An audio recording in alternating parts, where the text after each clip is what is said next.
Personne ne va voir hasard. Tel que c'est, nous voyons. Eh bien, l'un des bombardements qui ont eu lieu aujourd'hui là-bas au Liban, c'est ce qui se passe dans le monde. Eh bien, allons dans le détail. Passons à la carte parce que le détroit d'Ormuz est de nouveau fermé. Eh bien, cela n'a absolument pas duré, absolument. Il n'y a plus de cessez-le-feu, il y a déjà des attaques, eh bien, aussi. Ce qui attire l'attention, c'est que l'attaque pourrait aussi venir d'un autre endroit. Donc différent de ce qu'on avait vu dans ce conflit, c'est-à-dire un pays qui entrerait dans la guerre. Comment allez-vous? Eh bien, ce n'était pas le titre. Ce n'était pas le titre que nous avions. Nous sommes, eh bien, il vient de changer, vous l'avez remarqué, mais bon, c'est comme ça l'actualité, n'est-ce pas? Elle change constamment et nous, ici, nous essayons de nous adapter aux informations de dernière minute comme nous le faisons tous les jours. La situation a pris un tournant incroyable parce que maintenant on soupçonne, et c'est un sujet en développement, que les Émirats arabes unis lanceraient aussi des attaques contre l'Iran. Cela montrerait aussi que les pays arabes sont totalement en désaccord avec cette situation.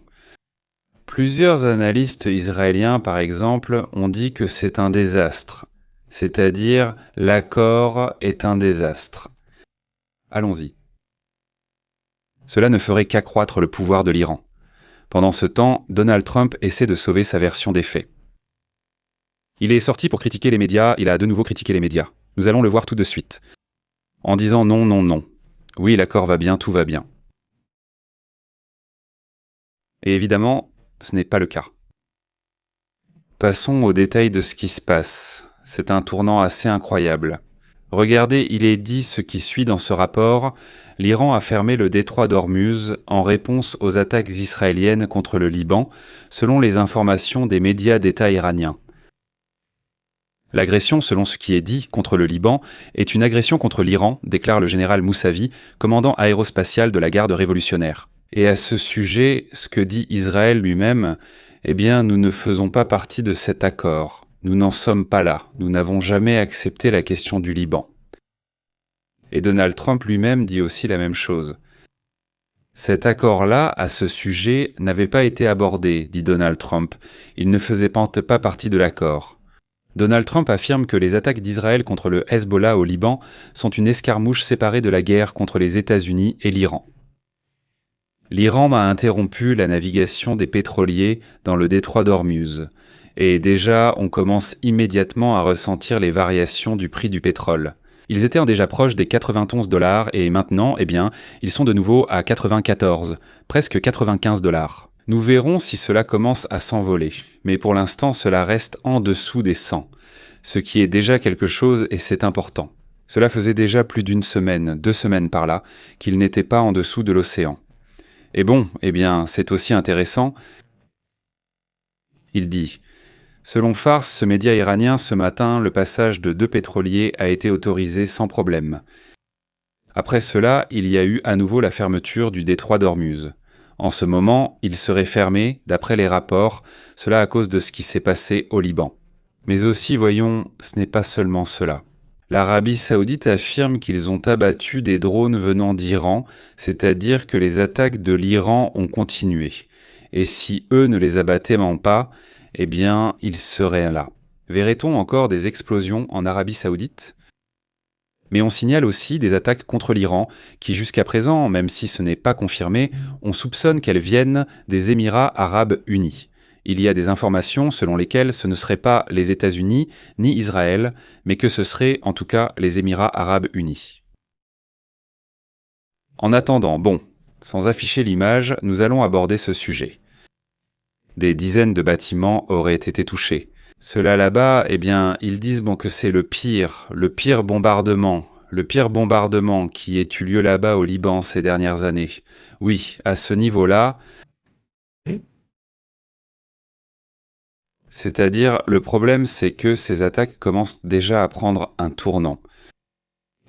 Je pense que celle-ci le montre mieux, car l'image précédente n'était pas aussi explicite. Je veux que vous voyiez la destruction qui se produit au Liban. Voyons si c'est visible ici. Regardez la taille de l'immeuble. Voyez comme il est à moitié détruit, non ? Il est détruit et d'après ce qu'il rapporte, eh bien cela touche directement les civils libanais. Un sujet qui avait été traité avec un certain soin, mais maintenant ils assurent que cela atteint un niveau similaire à celui de Gaza. En somme, c'est la direction prise. D'après ce qu'il rapporte, en ce moment, eh bien, on observe un tournant, une accélération vers le conflit, dans laquelle les attaques ne sont plus mesurées comme elles l'étaient auparavant envers le Liban. En leur disant, en les avertissant suffisamment à l'avance, il va y avoir une attaque exactement à cet endroit, évacuée, etc., etc. Toute cette affaire que nous connaissons déjà. Pendant ce temps, depuis Israël, un universitaire nommé José Laley Alvarez, qui travaille pour le média The Times of Israel, fait une déclaration et un avertissement. Ce qui attire aussi mon attention aujourd'hui et que je pense être la clé pour comprendre la vision qu'aurait un ancien, un universitaire et un ancien officier de l'AFD. Et il lance un avertissement en disant que l'Iran serait le principal bénéficiaire du cessez-le-feu qui est encouragé par notre camp. Selon l'analyse, loin de mettre fin au conflit, la trêve aurait consolidé des positions clés pour Téhéran. L'accord négocié avec la médiation du Pakistan aurait offert à l'Iran un répit stratégique qu'il n'a pas connu depuis 1979, c'est-à-dire depuis la création de la garde révolutionnaire et tout ce contexte. Cet accord serait le plus bénéfique que ce pays ait obtenu, spécifiquement pour le régime. Le cessez-le-feu n'implique pas la fin de la guerre, mais une pause qui pourrait permettre de reconfigurer les forces et les alliances. On se demande aussi si l'électron joue un rôle direct, car il ne désamorce pas le conflit de fond, ce qui pourrait entraîner une suite plus dangereuse. L'analyse suggère également que des acteurs régionaux pourraient réinterpréter ce mouvement comme un signe de faiblesse occidentale. Et cela est encouragé par la Chine via le Pakistan, ce qui est désormais affirmé. Et c'est un sujet qui, jusqu'à présent, n'est pas confirmé. Mais si c'est le cas, ce serait énorme que les pétroliers vendent peut-être le pétrole qui en sort. Et l'argent qui était payé pour passer, tout cet argent qui va circuler, ce ne serait pas en dollars, mais en monnaie chinoise. C'est-à-dire, on parle de tout cela qui passerait aux yuans. Et là, eh bien, il y aurait aussi un autre effet. Il y a aussi quelque chose qui n'est pas pris en compte dans ce sujet. Si cela se confirme dans ce sens, allons-y. Il y a plusieurs gagnants ici, mais dans ce cas, dans ce mouvement du moins, ce ne seraient ni les États-Unis ni Israël. Une autre analyse, celle-ci faite par Donald Tusk, le Premier ministre de Pologne, qui affirme que toutes ces ruptures qui se produisent en ce moment profitent, dans tous les cas, à la Russie. Selon le Premier ministre de Pologne, Donald Tusk, il a tiré la sonnette d'alarme en Europe après une déclaration qui est directe. Ce qui se passe actuellement, les dynamiques actuelles, tout ce qui se passe en ce moment en Ukraine, le contrôle, toute la question de l'OTAN, ce qu'il prépare contre l'OTAN, ou la question du Moyen-Orient, tout cela, dit-il. Toutes ces dynamiques sont le plan rêvé de Vladimir Poutine, et rien de plus. Maintenant, il y a beaucoup de pression, maintenant je vais pouvoir vendre mon pétrole de mon côté, je vais le vendre à un prix élevé. L'OTAN est affaiblie. Les États-Unis sont pratiquement en conflit avec l'Europe. Tout cela se passe parfaitement pour un endroit du monde. Le Kremlin est fasciné. C'est-à-dire, il doit être en train d'applaudir tout ce qui se passe. Et en plus de cela, le détroit d'Ormuz reste encore fermé. Eh bien, si l'année dernière a été un cauchemar pour Vladimir Poutine, maintenant il se réveille et il est en plein rêve. Donc il est vraiment enthousiaste, dit Donald Trump. Un autre point critique est la crise énergétique qu'il provoque en Europe. Cela augmente la dépendance et la vulnérabilité du continent. Tusk met en garde contre la suspension ou l'affaiblissement de l'aide à l'Ukraine. Il retire l'aide à l'Ukraine, ce qui crée des tensions avec l'OTAN. La crise énergétique engendre une forte demande et un prix élevé pour le gaz et le pétrole. Quoi d'autre ? Ce blocus génère des tensions internes au sein de l'Union européenne et complique une réponse unifiée face à la Russie. Le message de tous suggère qu'il ne s'agit pas de faits isolés, mais de pièces qui s'insèrent dans une seule et même stratégie géopolitique plus vaste. Tous ces mouvements profitent à la Russie. L'Europe fait face à un moment décisif où l'unité et la division détermineront la direction du conflit. Eh bien, c'est intéressant ce que dit la Pologne. Attention, Donald Tusk et la Pologne sont des alliés très proches des États-Unis. En fait, on pourrait dire qu'en Europe, même devant le Royaume-Uni en ce moment, la Pologne a été un super allié des États-Unis. C'est-à-dire celui qui vend le plus, qui achète le plus aux États-Unis, celui qui se prépare le plus, celui qui investit le plus dans les questions militaires. Allons, c'est-à-dire ils soutiennent constamment, ils défendent les décisions qui sont bloquées, mais cette fois-ci, eh bien, ils ont dit « Voyons, cela prend une tournure très sérieuse, cela génère un tournant qui profite à la Russie. » Dans ce cas, donc, une stratégie, disons, plus large, une stratégie qui ne se limite pas à une guerre ni à un conflit, mais en fait essentiellement un nouvel ordre, essentiellement une nouvelle façon de voir le monde, dans lequel les États-Unis accordent une importance très grande, une importance bien plus grande que la Chine et que d'autres pays, à la Russie elle-même. Et au-dessus de l'Europe, au-dessus de l'OTAN et au-dessus de tous les alliés que possèdent les États-Unis eux-mêmes. Un autre sujet qui attire également l'attention dans tout ce tumulte, c'est que dans cette vague d'attaques aériennes contre Hezbollah, cela se produit. Ce n'est pas un hasard. Les États-Unis et Israël ont mesuré leurs calculs et leurs actions. Ils ont dit « Voyons ce que je peux faire pour rompre aussi avec les accords, parce qu'évidemment, nous l'avons vu hier. » Il n'est pas du tout d'accord sur la question, sur le sujet. Et il y a eu, eh bien, une opération rapide, forte et massive, la plus grande, pour que ce soit clair que nous ne sommes pas d'accord, et je pense que cela a été assez clair. La réponse de l'Iran montre aussi une chose. Cet accord avec l'Iran est conclu. Rien d'autre que pour une seule chose, pour faire pression quand ils en auront besoin. Et ils l'ont déjà fait dès le premier jour, c'est-à-dire le détroit d'Ormuz. Comme il est contrôlé par eux, ils le ferment ou l'ouvrent le jour, au moment et à la seconde où ils en ont besoin. Et en ce moment, ils ont dit qu'en cas d'attaque, le détroit serait fermé et faites comme vous voulez, et le détroit est fermé. Alors, eh bien, je pense que c'était aussi une façon de faire avancer ou de positionner cette idée, de faire passer cette idée d'Israël aux États-Unis. Regarde bien ce qui va se passer, au premier geste qui déplaît aux Iraniens. D'ailleurs, le chef de l'opposition israélienne a également critiqué le cessez-le-feu, affirmant que c'est un échec. Et c'est ce que dit Yair Lapid.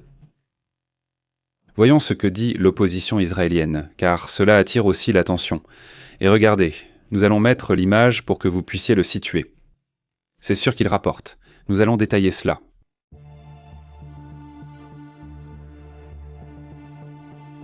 Le chef de l'opposition israélienne aurait critiqué le cessez-le-feu avec l'Iran, assurant que cela serait un échec politique et stratégique pour Netanyahou.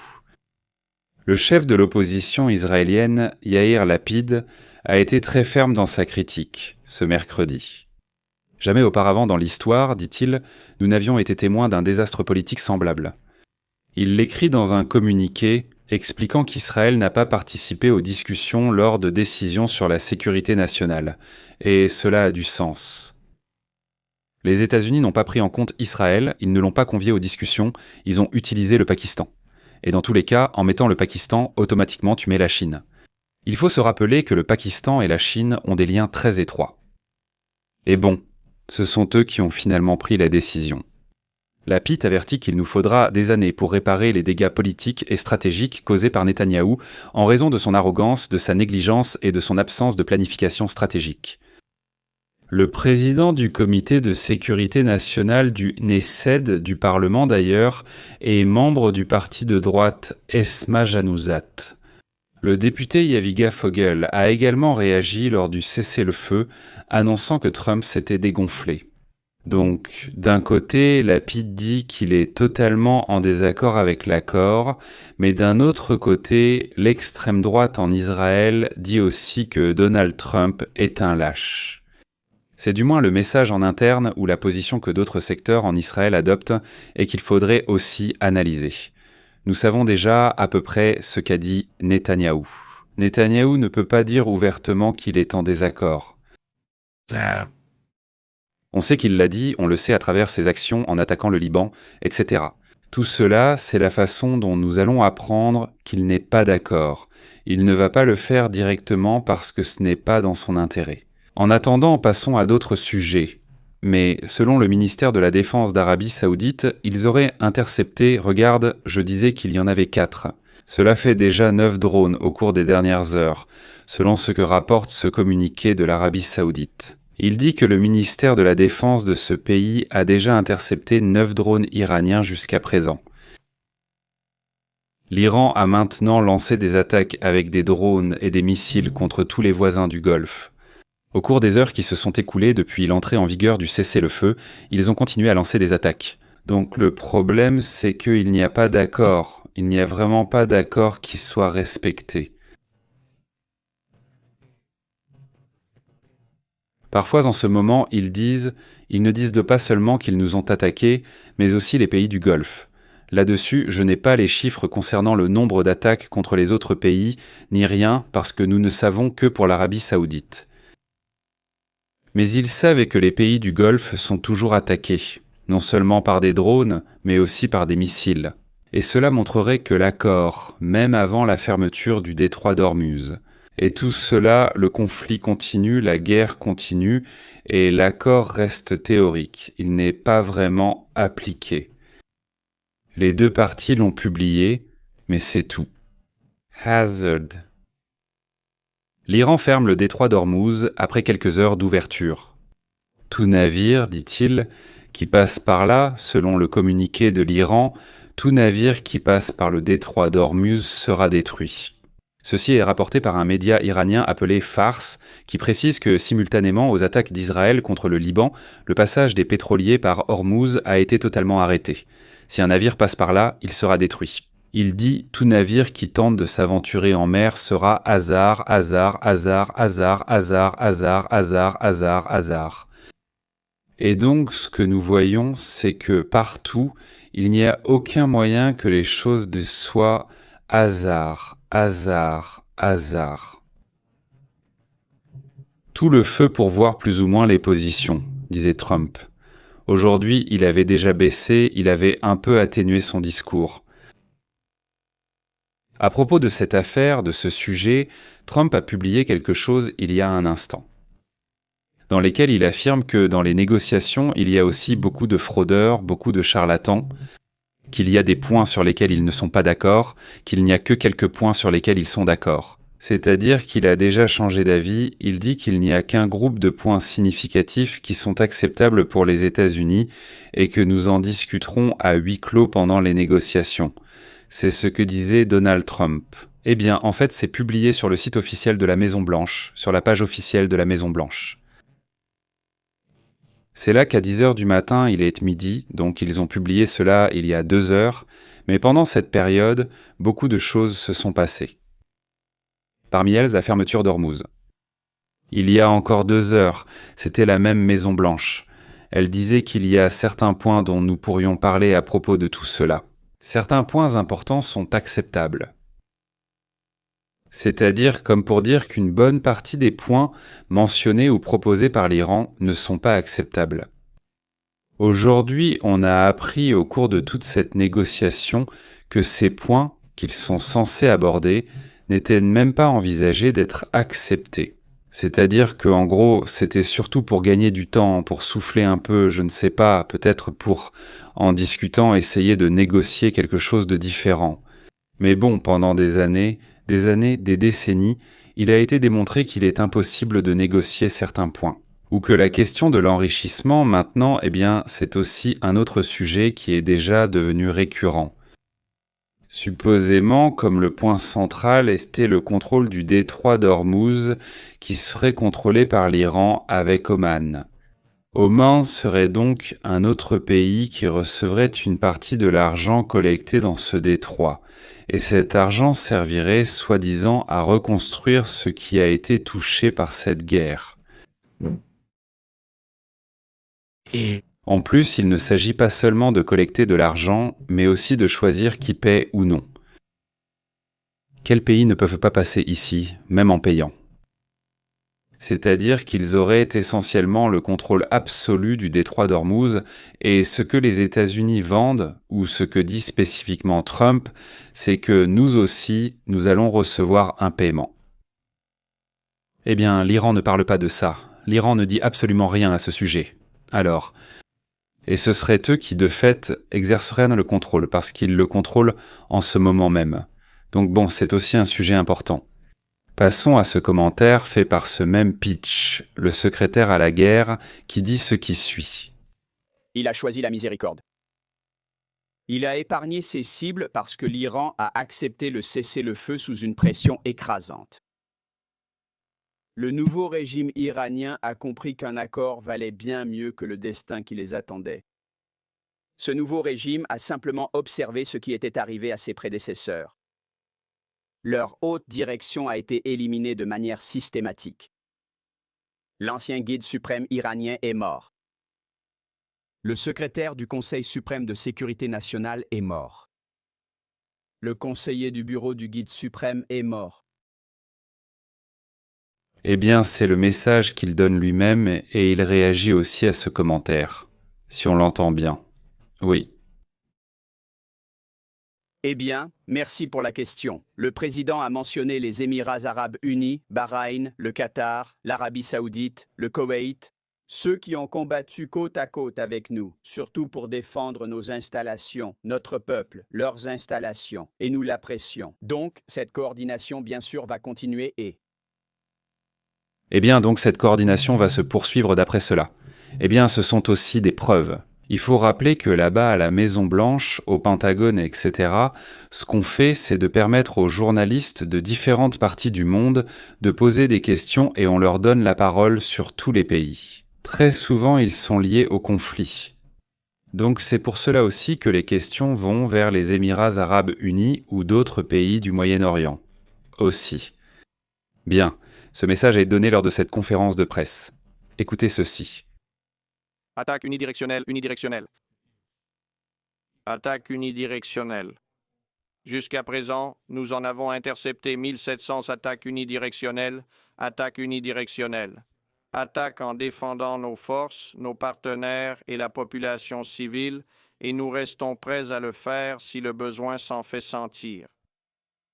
En chemin, nous avons consommé plus de 6 millions de repas, et selon mes calculs, plus de 950 000 gallons de café, 2 millions de boissons énergisantes et beaucoup de nicotine. Mais je ne dis pas qu'on a un problème. Merci. Eh bien, en parlant de la quantité de nourriture impressionnante, c'est incroyable ce que vous mangez et ce que vous fumez. Apparemment, je ne savais pas qu'on vous en proposait. On leur donnait aussi des cigarettes. Je ne sais pas. Je pense que c'est ce qu'ils veulent dire par nicotine, non? Je suppose. Je trouve ça encore plus curieux, non? Mais bon, je veux dire, je sais qu'à l'intérieur des porte-avions et tout ça, ils ont leur McDonald's, ils ont certaines marques. Ils ne connaissent pas McDonald's. Pas Uva, ni une de ces marques. Mais bon, ça aussi, évidemment, c'est pour attirer l'attention. Maintenant, en attendant le régime que Trump présente comme plus calme, plus sympa. Eh bien, c'est le message que transmet cette vidéo que les Iraniens eux-mêmes ont publiée. Écoutez ceci, en parlant du pouvoir judiciaire de l'Iran. Écoutons. Au milieu d'une situation de guerre totale avec toute cette violence, il est légitime de se demander sérieusement si le hasard est intervenu d'une manière ou d'une autre ou non. Honnêtement, il me semble, Monsieur Karibi, que nous devrions procéder à rendre un plus grand nombre de jugements judiciaires concernant la confiscation des biens et le prononcé des peines de mort. S'il vous plaît, veuillez vraiment accélérer ces procédures. Pour ceux qui peuvent être condamnés, comme vous le dites, ce n'est même pas nécessaire. Il n'est pas nécessaire de l'alourdir. Après tout, la loi le permet. Prononcez aussi leur condamnation, annoncez-la. Autrement dit, ils accélèrent déjà, je ne sais pas comment ils appellent ça, les condamnations à mort pour tout le monde. Celle-ci donc s'est enhardie et a protesté contre le régime. Eh bien, ils sont peut-être en train de leur ôter la vie, non? Et en plus, un grand pourcentage au moins les publie, ils nous montrent ainsi à la télévision pour que les gens voient comment ils finissent là. Bon, sujet terrible. Passons donc à d'autres sujets aussi, importants.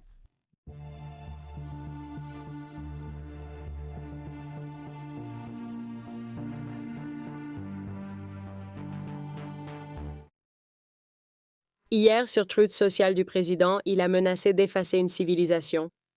Cette déclaration a provoqué une énorme réaction aux États-Unis. Si l'Iran ne s'asseyait pas à la table des négociations et ne concluait pas un accord hier, avant la date limite, le président était-il vraiment prêt à effacer complètement l'Iran? Comme je l'ai dit, nous avions une cible fixée, prête à être attaquée. Infrastructures, ponts, centrales électriques. Rappelez-vous, il s'agit d'un régime terroriste, d'un régime militaire. Vous, toutes ces choses à double usage, pour financer leur armée, pour financer leur campagne terroriste. Nous avions de nombreuses cibles légitimes. Ils savaient exactement jusqu'où nous étions capables d'aller. Nous avons attaqué certaines cibles militaires assez âgées, ce qui est une sorte de signal. Ils ne peuvent pas le défendre. Et ainsi, l'Iran a finalement compris sa capacité, son avenir à produire, à générer de l'énergie, à alimenter son régime terroriste. C'était entre nos mains et celles du président Trump. C'est pour cela qu'ils sont venus à la table des négociations. Il a dit « Nous pouvons te l'enlever. » Tout enlever. Ta capacité à exporter de l'énergie sera éliminée, et l'armée des États-Unis a la capacité d'attaquer tout cela en toute impunité. Ce genre de menace, c'est ce qui les a amenés au point où, effectivement, ils ont dit « D'accord, nous voulons conclure cet accord. » En essayant de justifier précisément ce point, en essayant de justifier comment le président Trump lui-même a en fait menacé. Il disait en gros qu'il allait les effacer, les faire disparaître. Une affaire qui a été fortement critiquée parce que cela a aussi une double interprétation. Cela justifie aussi que des groupes radicaux, ou même à l'intérieur de l'Iran, disent « Écoutez, ils veulent nous faire disparaître. C'est une question existentielle. » Alors, les règles élémentaires de la guerre sont complètement bafouées.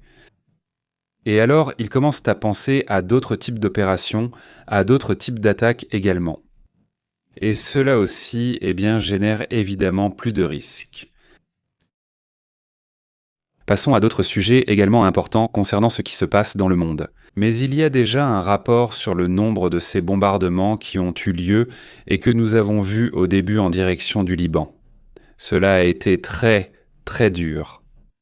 C'est-à-dire ces attaques qui ont eu lieu ont vraiment surpris, mais dans un sens totalement négatif. Parce que ce sont des attaques qui ont lieu là où il y a une population civile, sans avertissement. Comme cela se fait habituellement. 254 personnes ont perdu la vie, 800 blessés, et cela rien que dans les premières heures de comptabilisation. Il pourrait y en avoir bien plus. Les forces de défense ont assuré avoir bombardé 100 cibles en même temps.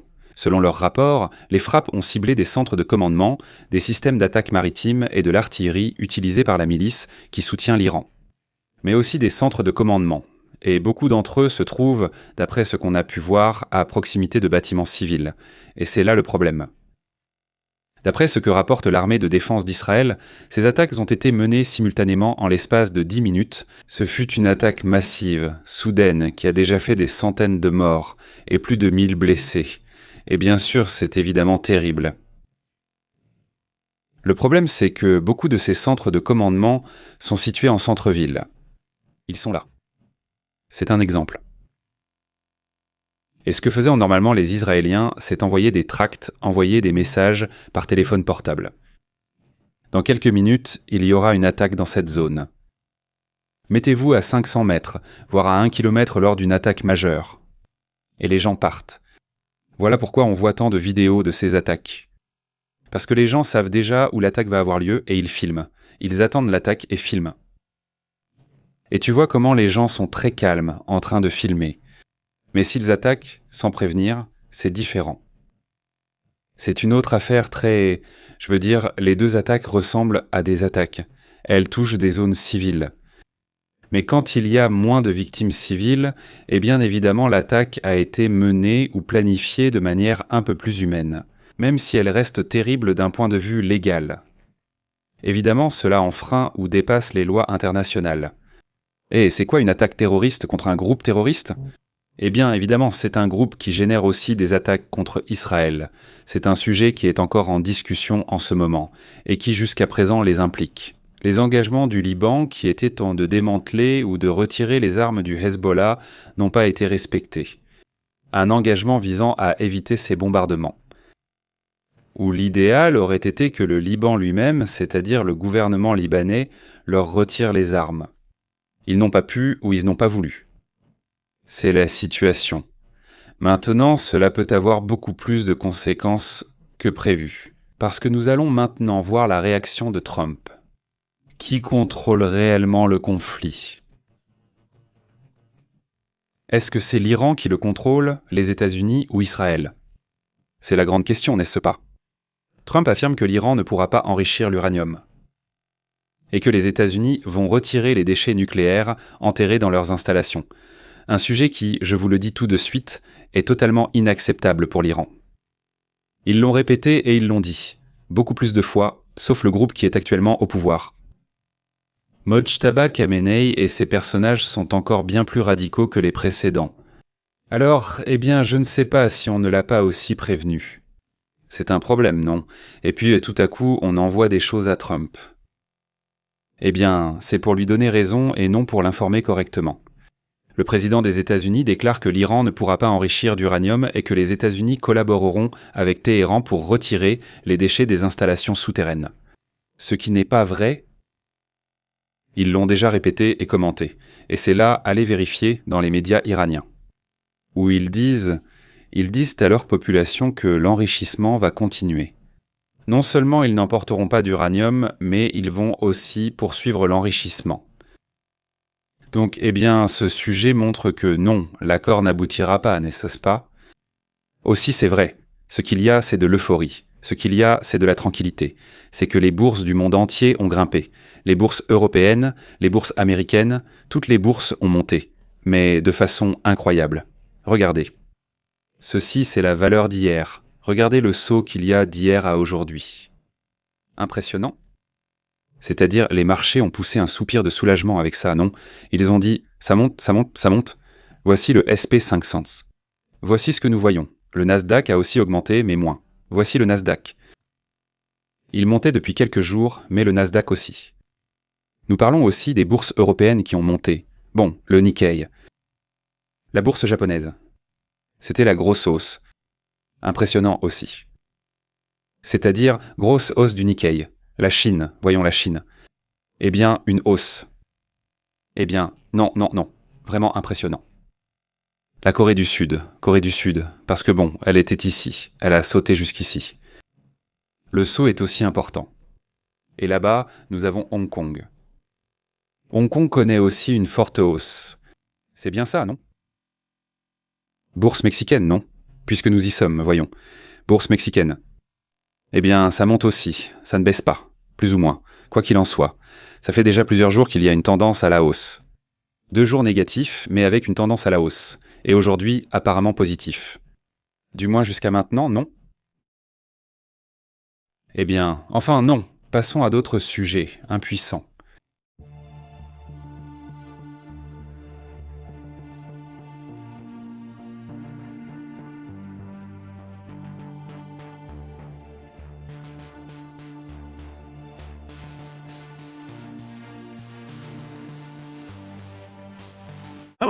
Remarquez qu'il y a eu un séisme dans une zone très curieuse. Ça attire l'attention. Un séisme, à cet endroit, voici le séisme. Jusqu'à présent, c'est le plus fort de ces 24 dernières heures dans le monde entier. Oui, une zone atypique. Normalement, les séismes surviennent dans la ceinture de feu, mais il existe d'autres zones sismiques comme l'Italie. C'est là, par là-bas, vers Porto Rico, qui est devenue une... Non. Mais cette fois-ci, ce séisme. Ce que nous voyons ici, cela se produit dans la mer Caspienne. Voilà, l'Iran, de ce côté. De ce côté, il y a la Géorgie. Oui. Bon. Voici l'Azerbaïdjan. Plutôt. Non. Parce que moi, ça n'atteint plus la mer Caspienne, ou la région de la Caspienne. Le lac, normalement. C'est plutôt l'Azerbaïdjan. Entre l'Azerbaïdjan et l'Iran. Il y a un séisme. Curieux, étrange, non. En plus, il avait une profondeur de 10 km 5,6 le séisme. Une zone, curieuse, rare à observer, non. Et que, ce n'est pas seulement, ce n'est pas courant, mais en plus, il n'y a généralement pas de séisme. Encore moins à cette profondeur. dans cette région. C'est rare de voir un séisme de ce type. Non, il y a apparemment eu des dégâts. C'est ce qui est rapporté, du moins jusqu'à présent. Nous verrons plus tard s'il y a d'autres informations. On soupçonne autre chose, parce que c'est que peut-être qu'ils sont en train de tester un arbre quelconque. Non, ce n'est pas ça. Le séisme devrait être superficiel. À des centaines de mètres? Non. À 10 km au moins. Si l'information est correcte concernant la profondeur, c'est ce qu'ils disent. Pour l'instant, 10 km. On verra s'ils corrigent plus tard. Mais c'est comme ça. Surface. La partie superficielle, 10 km, c'est trop. Donc non. Autre sujet. Non. Il y aurait des possibilités avec les informations actuelles. Ça aussi, c'est important. Allons-y. Donc, à d'autres sujets. En attendant, le Financial Times affirme que l'Armageddon, au fait. Merci beaucoup. Merci beaucoup pour le super chat, Sylvia. Je te salue et remercie, ainsi que toute la communauté qui nous soutient avec un super chat. Avec une adhésion. En s'abonnant, en mettant un like, tout cela, évidemment. Ça aide la chaîne. Le Financial Times, en gros, ce qu'il dit, c'est ça a été édité. L'Armageddon. À l'intérieur d'eux. D'accord, on pourra critiquer beaucoup de choses, mais pour l'instant, au moins. Écoute, peut-être que, parce qu'ici, je vois les commentaires. Eh bien oui, n'est-ce pas? Enfin, évidemment. Le risque, non seulement, va continuer, mais il va augmenter. Enfin, on est comme. On balaye, mais sous le tapis, le problème s'accumule, là. Mais d'un autre côté, aussi. Il a raison, celui-ci. Point. Ce commentaire. Sur le fait que le terme Armageddon a été modifié parce que ce qui suivait était une étape aux conséquences sans précédent. Non. Non. À un niveau où on ne savait pas où tout cela allait mener. C'est-à-dire que vraiment, la prochaine étape était déjà un problème très grave. Même, il signale la menace d'une guerre totale dans le golfe Persique a semblé imminente à un moment donné. À voir. Peut-être que les troupes allèrent devoir intervenir, qu'il allait aussi falloir 1. Dans c'est dans à un autre niveau, disons, pas nécessairement nucléaire, mais il y en a certaines qui sont encore à un stade intermédiaire, parce que l'idée était soi-disant de rayer de la carte, d'aller voir, c'est ce qui a été dit par Donald Trump. Maintenant, selon ce que rapporte Gideon Rachman, chroniqueur en chef des affaires étrangères du Financial Times, la perspective d'un Armageddon s'est éloignée, même si ce n'est que pour un moment, elle a été mise de côté. L'Armageddon a été annulé, du moins pour l'instant, selon l'analyse du rédacteur en chef, chef des affaires étrangères du Financial Times. C'est bien, j'ai trouvé cela intéressant. Parmi les analyses que j'ai pu voir, ce point m'a paru intéressant. Aussi. N'oublions pas que le pire scénario de tous a peut-être été évité. Possiblement aujourd'hui, eh bien, s'ils ont laissé un régime encore plus puissant. Je comprends tout ce discours. Et si c'était vrai? C'est-à-dire, là, on laisse se développer une situation terrible.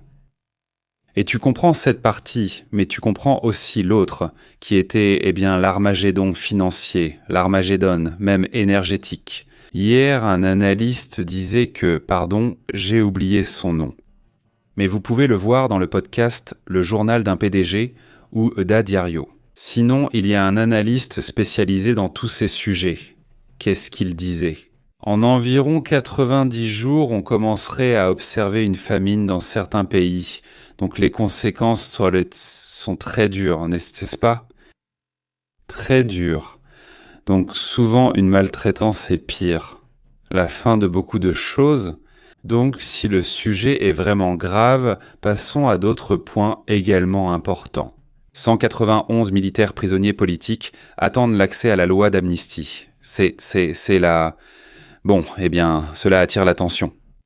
Nous parlons bien de ce Mexique, n'est-ce pas?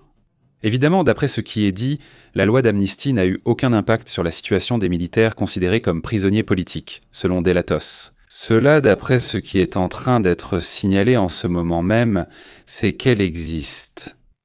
Eh bien, soit ils dénoncent une fraude, un abandon envers certains militaires, ils ne sont pas pris en compte, car ce sont des militaires, des prisonniers politiques, et donc, eux, ils cherchent une amnistie. Ce n'est pas le Venezuela, c'est la question de l'amnistie, selon ce qui se passe là-bas. C'est déjà un sujet dont nous avons parlé plusieurs fois.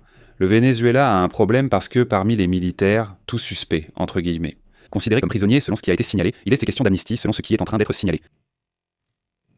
Soupçonnés d'être en désaccord ou d'avoir voté contre lors des élections qui ont eu lieu à ce moment-là, ils ont arrêté de nombreux militaires, parce qu'apparemment, ils n'étaient pas d'accord avec Maduro, n'est-ce pas? Et parmi eux, il y a des détenus qui, malgré cette amnistie, ne sont pas libérés. On leur dit de les libérer comme convenu avec les États-Unis, mais ils refusent car ce sont des militaires, donc seuls les civils sont concernés. C'est donc évidemment un énorme problème, et je ne pense pas qu'on le verra résolu de sitôt. Malheureusement, pour ces familles qui attendent que leurs soldats soient libérés, ce n'est pas le cas. Ce n'est pas envisageable dans un avenir proche. Ils jouent avec Trump à leur manière, ils ne lui disent pas oui à tout, mais en réalité, ils ne lui disent bon ni quand, ni rien. Et bon, on sait déjà comment ça se passe, non? C'est aussi un autre des points. Parfois, mais ils se perdent dans les commentaires ou dans les souhaits des dirigeants. Dans ce cas, Trump, c'est une chose et la réalité en est une autre. Où les choses ne fonctionnent pas seulement pour favoriser ce personnage ou n'importe quel autre dirigeant. Il y a trop d'intérêt en jeu dans ce cas, même pas spécifiquement au Venezuela. Des groupes de pouvoir sont restés sur place. Même les Rodriguez eux-mêmes essaient de faire tout leur possible pour consolider leur position et rester là aussi longtemps que possible. Ils ne pensent pas aux élections, ils ne pensent pas du tout à céder le pouvoir, au contraire. C'est très clair. Un autre sujet qui attire aussi l'attention, c'est que une alerte de froid intense est annoncée pour différentes zones en raison de l'ère arctique. Passons aux détails.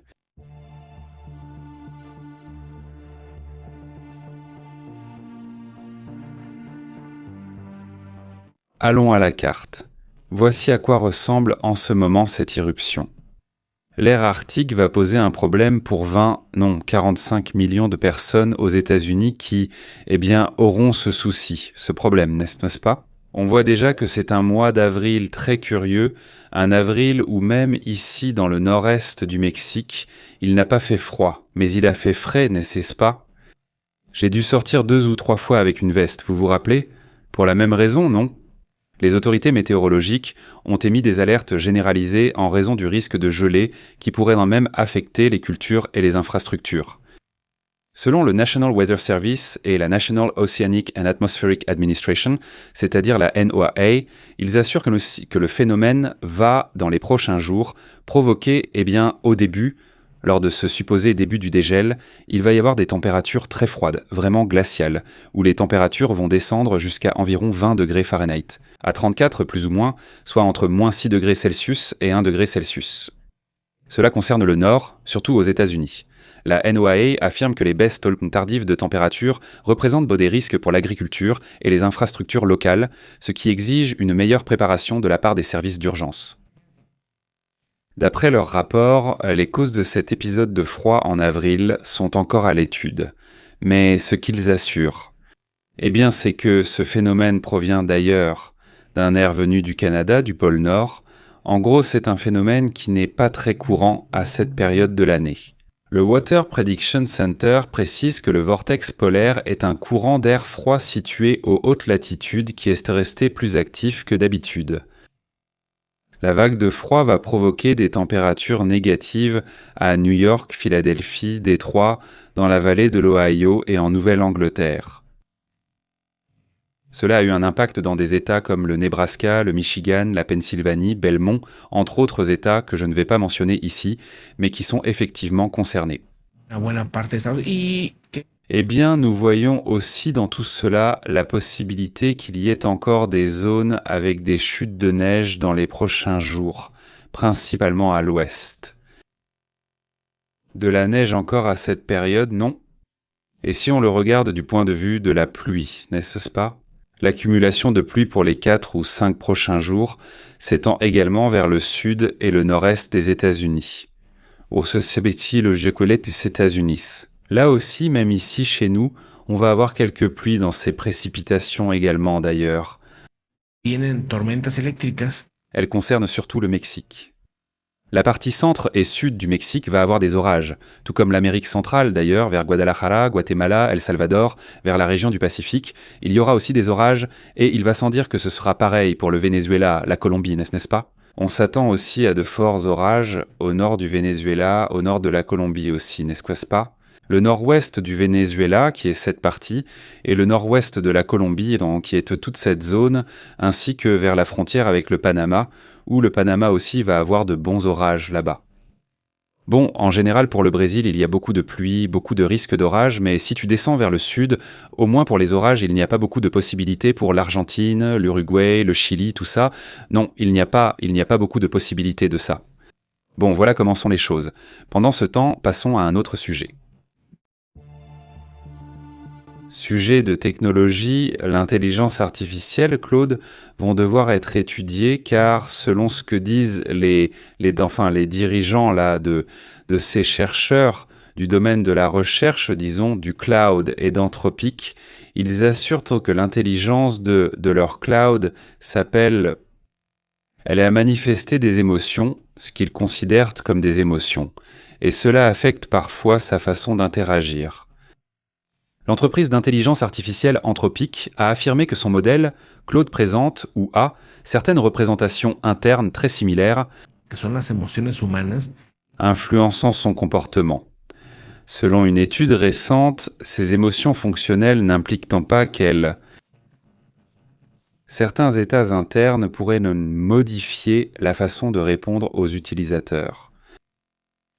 Les chercheurs du centre modèle Claude sont à 4,5 dont le fonctionnement interne a été analysé pour intensifier les schémas associés et les concepts émotionnels tels que bonheur, tristesse, peur ou désespoir. Les résultats moraux ont montré que ces états s'activent bien. Eh bien, disons comme certains groupes de neurones artificiels, et ils peuvent affecter les décisions et les réponses du système dans différents contextes. Eh bien, c'est complètement fou. Les chercheurs affirment que lorsque le modèle dit « Je suis content de te voir », ce n'est pas qu'une simple conversation linguistique. À ce moment-là, si cela s'active, disons que ce qu'il comprendrait va au-delà d'une construction linguistique, mais correspond plutôt à un schéma interne lié au bonheur. C'est-à-dire que vraiment, quand je te l'ai dit, je le pensais sérieusement. C'est quelque chose de très intéressant, au moins assez pour l'étudier. L'équipe a examiné l'activité du modèle en l'exposant à 171 concepts émotionnels différents, identifiant ainsi des vecteurs d'activité. Des activations qui, selon l'étude, se répètent face à des stimuli similaires. Eh bien, franchement, ce sujet est vraiment fou. Passons donc à d'autres sujets très intéressants, vraiment très intéressants. Passons donc à d'autres sujets importants.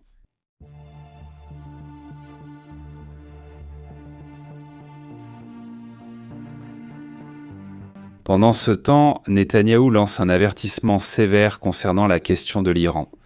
Netanyahou avertit que la trêve avec le régime iranien ne met pas fin à la guerre, dit-il. Nous gardons le doigt sur la gâchette. Le Premier ministre israélien a assuré que la pause coordonnée entre Washington et Téhéran n'est qu'une étape et qu'Israël est prêt à reprendre les opérations militaires si cela est jugé nécessaire. Il a assuré aujourd'hui qu'un cessez-le-feu convenu ne représenterait pas la fin d'un conflit, qu'il reste encore des objectifs à atteindre et que nous les atteindrons soit par un accord, soit en reprenant les combats. Ceci, fait partie de ce que dit Netanyahou. Et bon, c'est en quelque sorte ce à quoi on pouvait s'attendre. Évidemment, Donald Trump a également assuré, et c'est un sujet qui a attiré l'attention. Il continue encore avec les droits de douane, il insiste toujours là-dessus.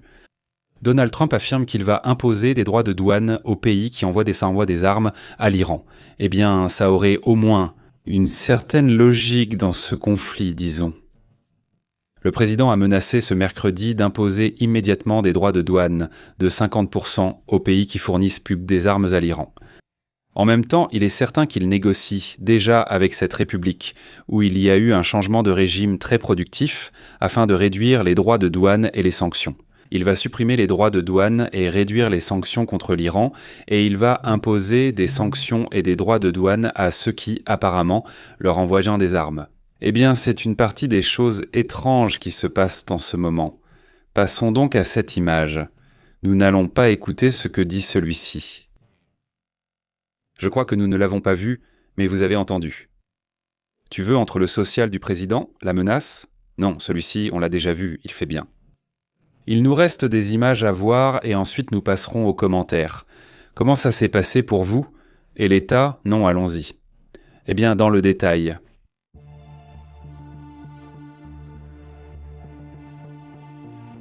Comment allez-vous? Salutations à Roble, à Francisco Ars.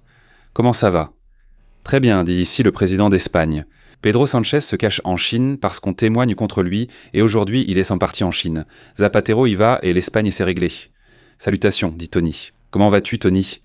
C'est bien ça, Tonio Gutiérrez? Comment vas-tu? Un salut à Roble. Comment vas-tu? Hier, qu'ont-ils fait? Hier, Corifo. Salutations. Comment vas-tu? Merci beaucoup. Salutations. Bonjour, Sol Garcia. Comment vas-tu? Roble, un grand bonjour. Sol Garcia. Comment ça va? Un grand salut aussi. Panterita. Comment vas-tu? Bonjour, Panterita. Bonjour. Sol Garcia dit aussi qu'ils ont déjà entendu parler des mythes et elle a déclaré que cela a déjà activé le danger que cela atteigne le public. Elle dit « Je vais vérifier ». Oui, j'ai vu des choses sur les mythes, mais je vais vérifier. Qu'en dis-tu? Ils sont très intéressants. Oui, oui. On va vérifier ce qu'il en est. Il dit où est Oignon. Aussi un énorme salut. Oignon. 1374. Comment tu vas? Elmer, salutations de sang et on sait qui dit la vérité. Il dit le moi. Salutations. Bonjour. Qui d'autre est ici? Super, merci, pareillement. Panterita, et il y a aussi des salutations pour Astrid, évidemment. Super. Voilà. Eh bien, c'est comme ça. Non, voilà le sujet. Quoi? Il dit comment ça va, Douglas? Il dit merci, un grand merci à ce Guatemala. Très bonne salutation. Il dit Freddy, et il est toujours regrettable de ne pas mettre fin à la dictature en Iran. Par nature, ce sont des menteurs, des assassins, des bourreaux. Ne demande pas de clémence, bourreau. Ne demande pas de clémence, dit Freddy. Comment vas-tu, Freddy? Voilà le truc, je ne sais pas. On dirait que l'objectif était en théorie de les faire sortir, non? C'est-à-dire de supprimer ce régime. Exactement, c'est tout le contraire, ils gardent la pire partie. Eh bien oui, c'est incroyable. J'imagine que les plus modérés ou ceux qui veulent vraiment un changement de l'intérieur de la politique doivent de dire que c'est une erreur, n'est-ce pas? Donc en fait, c'est une erreur d'être parti faire les modèles parce que ceux qui restent sont les plus extrêmes. Ce que je vois, c'est que le calcul qu'ils peuvent faire, c'est qu'alors ils vont chez Bildad et Kalisa pour s'organiser. C'est le problème qu'on signale maintenant. Bon, ne pas faire la guerre, point final, non? Et agir de manière diplomatique ou avec intelligence, ou si tu l'as fait, fais-la complètement, parce que le pire scénario, c'était de la laisser à moitié, et que le conflit reviendrait tôt ou tard parce qu'ils sont restés là. Ils sont restés enracinés, ils sont restés renforcés, et en plus, eh bien, avec la sensation, du moins ce qu'ils vont vendre là-bas, c'est « Regarde, on a réussi à les repousser en 1 mois ». Dire « Regarde, on l'a fait », donc oui, ce sera un gros sujet, on verra ce qui arrive. Mais d'un autre côté, l'autre partie de ce qui suivait, vers où ça se dirigeait. C'est-à-dire, il y avait un plan. Vraiment attaquèrent-ils pour une raison ou juste pour attaquer? La grande question est, y avait-il une stratégie pour démanteler le régime ou seulement le côté militaire? Et tout cela. Beaucoup de questions surgissent, et à quel point la question du pétrole est liée au reste du monde, n'est-ce pas? Parce que oui, il y a beaucoup d'énergie alternative et tout ce que tu veux, mais il en manque encore beaucoup. Le pétrole reste celui qui domine dans ce sens-là. Salut Tommy, comment vas-tu? Bonjour. Quoi de neuf? Je reviens plus tard. C'est seulement la première mise à jour de la journée, non? À ce stade, on a souvent 2 ou 3 mises à jour. Cette fois-ci, on attendait plusieurs rapports, justement pour voir où ça allait, et bon, une fois que c'était prêt, une fois que le rapport était là. Ça a changé à la dernière minute, en fermant le détroit d'Ormuz. Et bon, on a réussi à en parler ici, non? Mais bon, on va discuter plus tard d'autres sujets, d'autres nouvelles, d'autres rapports, et évidemment de la mise à jour de ce qui se passe là-bas en Iran. Alors on se voit plus tard. Salut, comment tu vas? Ils disent bon que les infos vont à Crulandia. Salut Tommy, comment tu vas? Il affirme que l'affaire n'est pas close. Ils devront revenir, mais maintenant le chiot est énervé et plus fort. Tant pis pour eux. Il dit salut, Sol, Tony, salutations jusqu'en Espagne, bonjour. Donc à toute la communauté, une grosse accolade, portez-vous bien, on se voit plus tard. À bientôt.